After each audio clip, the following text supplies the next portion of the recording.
everybody, Jolt here from the Token Minorities, and I am bringing you the Season 4, Week 4 battle of the NPL, this week against Richard Arisen's Oakland Roseraders. Now, this is a match I've definitely been looking forward to since the season began, as Richard's a very good friend of mine, and I hold him in very high regard for his team building abilities. So just based upon that fact alone, I'm going to have my hands full this week, as I cannot bring anything less than my A game against him if I'm going to stand a chance against his excellent preparation. So just based upon that fact, it's going to be a fun match for sure. But now looking more specifically at his team, he has Vaporeon, Latios, Florges, Mamoswine, Arcanine, Roseraders, Staraptor, Magneton, Zoroark, Sableye, and Megalopunny. So one enormous threat that I'm looking at right now is this Mamoswine, as if you look through my team, a Life Orb Mamoswine actually has the ability to 2-hit KO my entire roster. That includes Clefable, Jirachi, Oko's Tentacruel, probably Oko's Jirachi as well, Oko's Gliscor with Icicle Crash, or does a butt ton with Ice Shard. Breloom can't take a hit, and Talonflame is not going to enjoy a Stone Edge or even an Icicle Crash from that thing. Lucario gets blown back, Heliolisk gets blown back,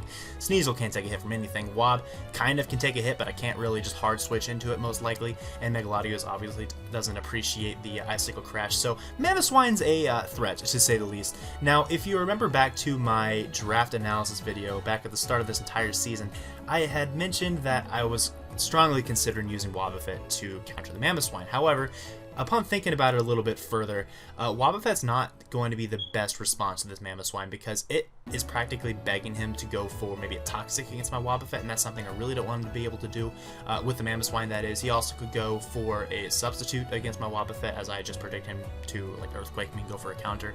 I just didn't think it was a very smart idea to bring Wobbuffet against the Mamoswine, and I guess the secondary reasoning for that was that I expected Richard to probably have seen my team analysis, my draft analysis rather, and therefore prepared his Mamoswine to beat my Wobbuffet, and that would be a little bit sad. So with that in mind, I'm actually going to build in a little bit of a different, with a different approach, in that I'm going to make sure my entire team, or at least the majority of my team, is able to 1v1 Mamoswine, such that it's not going to be able to be the wall-breaking threat that it could have been if I were trying to rely on Wobbuffet to take it out. So that's something that I'll be keeping in mind whenever I'm building my team. But other notable threats on his team, the Staraptor is kind of a threat in that I don't really have anything that wants to take a Banded Brave Bird.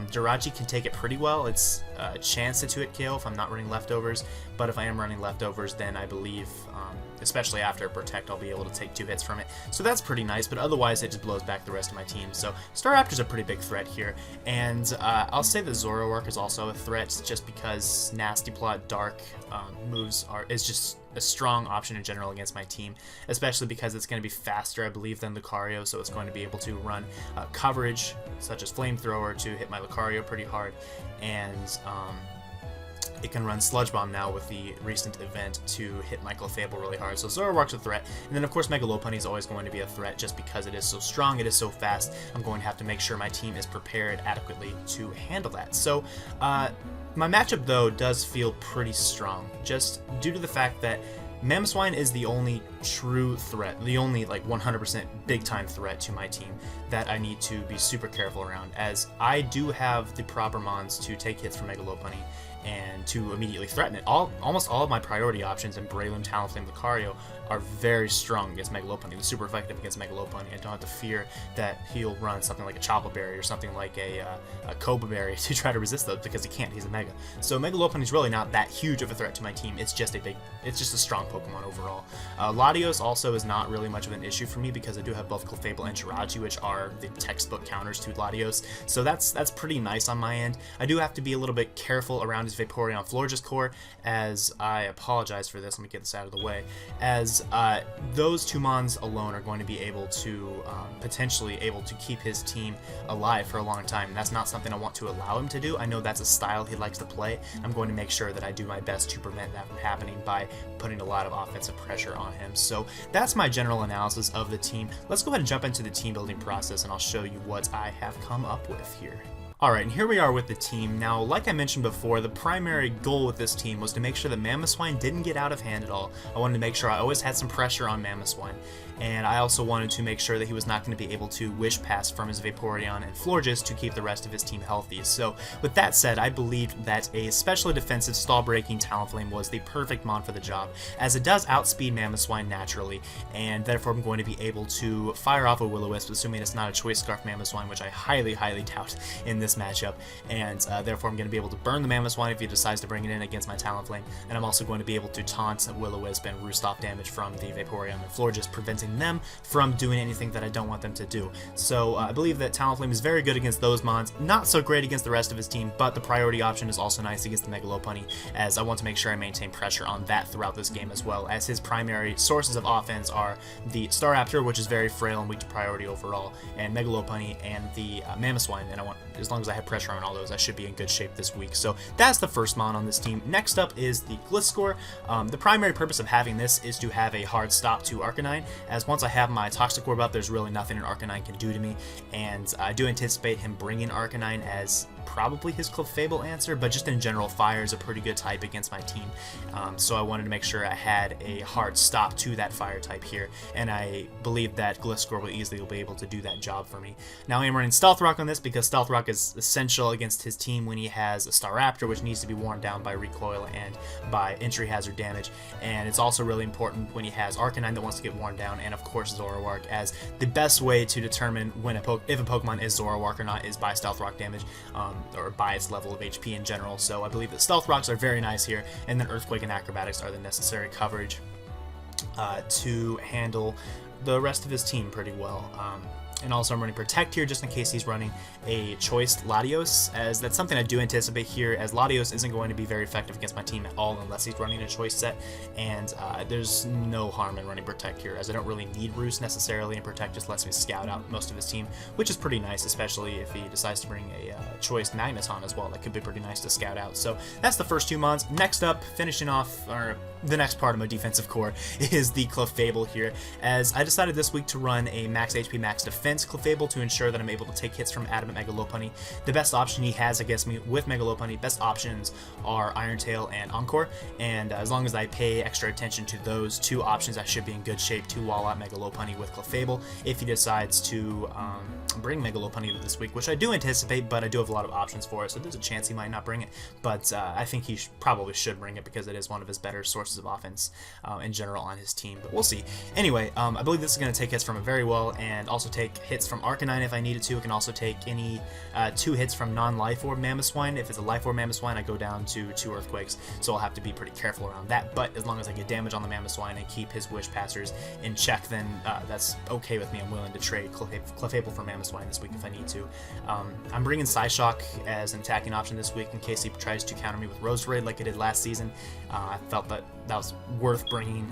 Not really necessary, but it's also nice to have Psyshock in case we get into a Calm Mind war with his Florges, and that'll let me hit him on the physical side after several Calm Minds. So that's the idea with that, and then I'll move on to my last defensive option later, but I wanted to turn my offense here at this point, as the dual fighting core of Breloom Lucario has been so good this entire season. I decided to bring it again this week because he really doesn't have many good options for it.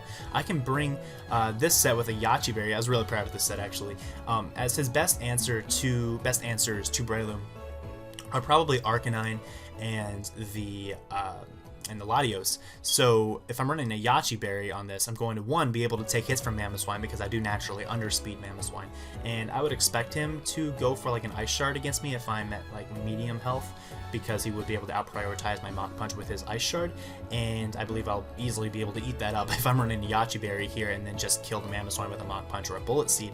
But also, Yachi Berry Natural Gift allows me to hit Latios with a 60 base power, I believe, 80. Might be an 80 base power attack here. I think it's 80. If you know, let me know in the comments. That'd be nice. Anyway, a strong natural gift Ice against the Latios on the incoming switch in. So that could be a pretty nice little tactic to use as well. But Spore, Bullet Punch, Mach Punch, all pretty standard on this, and I do think it'll put in a little bit of work this week. It all just depends on how he decides to prepare for it, as it could have a great matchup, it could have a bad matchup. We'll just kind of see what happens on that. But then of course the second part of my fighting core is the Lucario. This week I'm running a Nasty Plot variant with Life Orb, as this will allow me to take on the Vaporeon pretty well.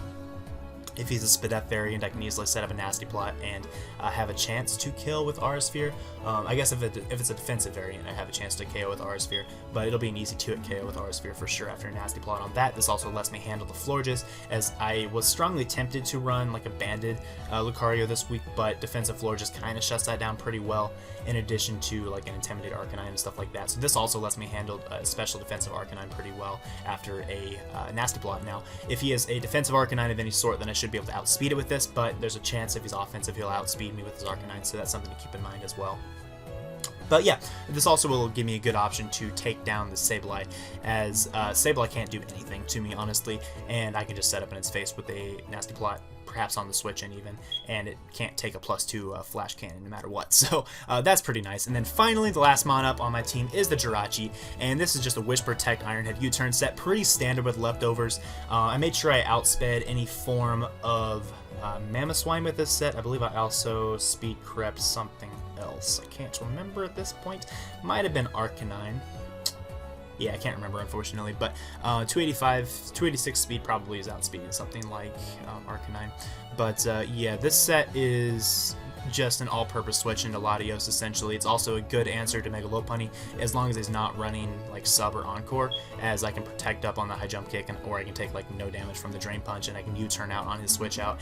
And this also lets me, check the Mamoswine very well, and Wish Pass for the rest of my team, which I think is pretty essential here, as I have to make sure that my walls don't get too worn down before the threats that they are there for are also worn down. So that's the team. I'm feeling pretty confident about this matchup, just because he really doesn't seem to have the firepower he needs to take out my specific core of defensive mons, and then I believe that my offensive mons are going to be able to do what they need to do to pick up the win. All I need to do is get rid of his offensive threats, namely Mamoswine and Mega Lopunny, and then I should be really smooth sailing for the rest of the game. So that's the team. Let's go ahead and jump on over to the battle.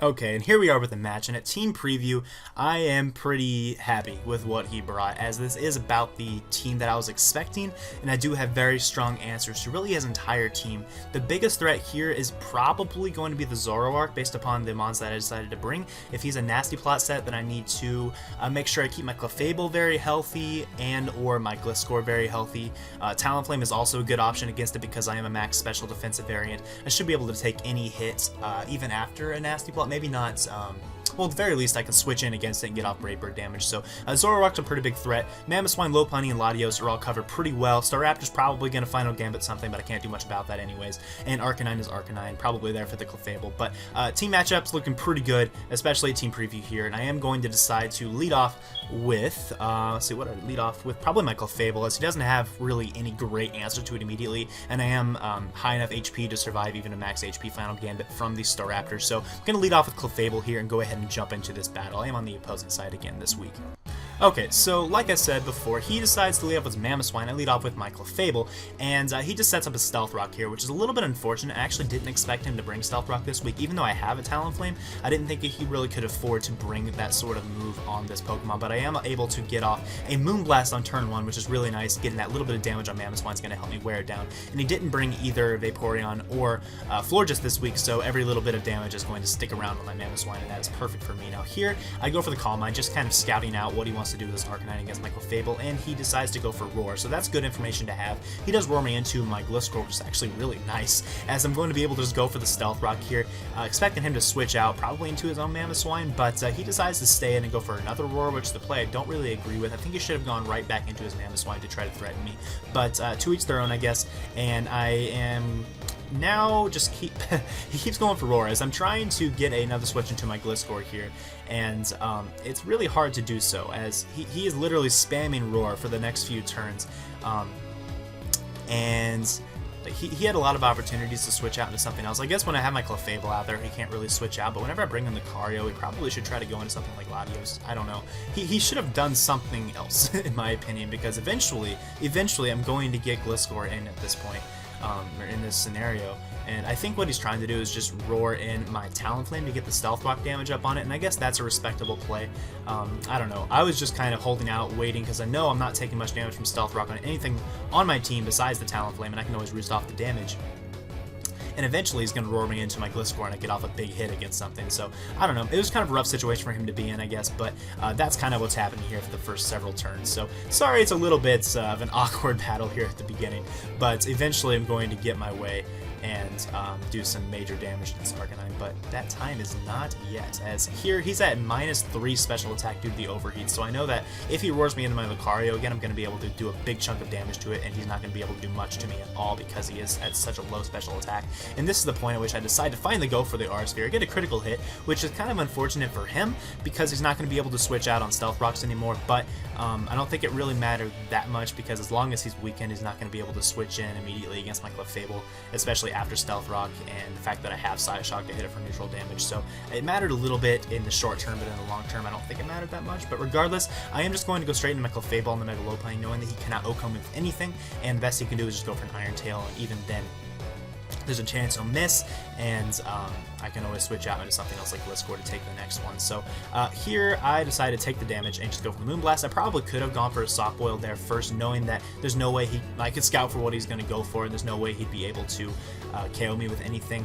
But I was a little bit worried about the Encore at this point, so or at that point rather. Now I'm just going to Soft Boil back up to as high of health as possible because I know that he cannot kill me with anything. If he keeps going for Frustration, it means he doesn't have Iron Tail, and it means he doesn't have Encore. So that means I'm going to be able to wall out this thing very well with my Clefable, and eventually I'll be back up to near full health. And honestly, he doesn't have a switch into this Clefable anymore. I could spam Moonblast theoretically and just do a bunch of damage to anything that comes in. Here, I am expecting him to try to switch out, and I was at a high enough health to survive 2 Frustrations, barring a crit, of course, and I managed to peg the Latios, which is pretty awesome. Now here I'm going to scout for the trick by going into my Lucario, but he decides to go for the Defog, which was probably a good play, although not as beneficial for him because he doesn't have the Arcanine anymore to really save. I guess what he was trying to do there was prevent me from being able to know when he's going into Zoroark, which is a respectable play. Now here I go for the Iron Head as I do speed creep all Mamoswines, and it turns out he's running a lot of HP on this thing, and he manages to survive with 1% or 0.3% apparently, and luckily he flinches and is not able to do any damage to me. But even if he didn't flinch, I had enough HP on that Jirachi that because he was not a Life Orb variant, unless he was Choice Banded, I'd be able to survive the Earthquake regardless. So that's pretty cool. Now here, expecting the Draco Meteor, I'm going to go into my Jirachi, and also it's just a really safe play overall. And I eat that up pretty well. Now here, I can just go for the free U-turn. I don't really need any more health on Jirachi per se at this point because I have so many priority options left for the Mega Lopunny. There are no rocks on my side of the field, and there's no way that he can get them back up either. Now here, I'm just going to U-turn into my Gliscor to get the Poison Heal damage up, and he goes into a Staraptor, or so I thought. I was pretty convinced this was the Staraptor, but in hindsight, I guess it's pretty obvious that he wouldn't bring in a physical attacker against my Gliscor, but I was kind of expecting him to try to go for a Final Gambit against this and then try to win with Mega Lopunny, but I don't know. Really, he didn't have much of a shot of winning at this point, unfortunately for him, because I had so many priority options. I wasn't really sure at this point, but regardless, I managed to survive the Night Daze even at +2 and get some damage off on the Zoroark, leaving in range of my Breloom, and Breloom's now going to be able to just click Mach Punch and take out the Zoroark, and all that's left is the Staraptor and the Mega Lopunny. He goes into Staraptor. I'm going to sack off my Jirachi just to see what he wants to go for. Kind of expecting Final Gambit because I know he has it. There's no way he's not bringing it against a team as fat as mine, and he does go for the Final Gambit, taking out my Jirachi, and all he has left is the Mega Lopunny, and I'm just going to send in my Breloom, expecting to take a Fake Out, potentially Quick Attack on top of that, and even so be able to survive both, even unless he gets like 2 crits, which would be ridiculous. But I am able to take it out with the Mach Punch here, so that is good game, Richard. And that was a 4-0 victory for us. I'm very happy with that as a result. I did have a team matchup advantage here for sure, and I don't want this result to take away from Richard as a player at all. I think he played well given what he had, but it was a very tough matchup for him, and it would have been tough for him to come out on top this week. But as for the Toronto Raptors, we have advanced to a 4-0 record, continuing to build on our best ever start in franchise history. So that's pretty cool. Next week we have a battle against Fog and the Colorado Avalugs, which will be a pretty interesting match to say the least, as he is running Hoopa Unbound on his team, which is something that obviously I don't have switch-ins for at all, so I'm going to have to prepare for that quite carefully. He also has Mega Altaria on his team, which could be quite the threat as well, so I'm definitely looking forward to that match, on top of the fact that he's in my division, so I need to make sure I win that match to get off to an excellent start in my division. But that's about all I have to say about this game. Thanks for watching, guys. I will see you all next week. Peace.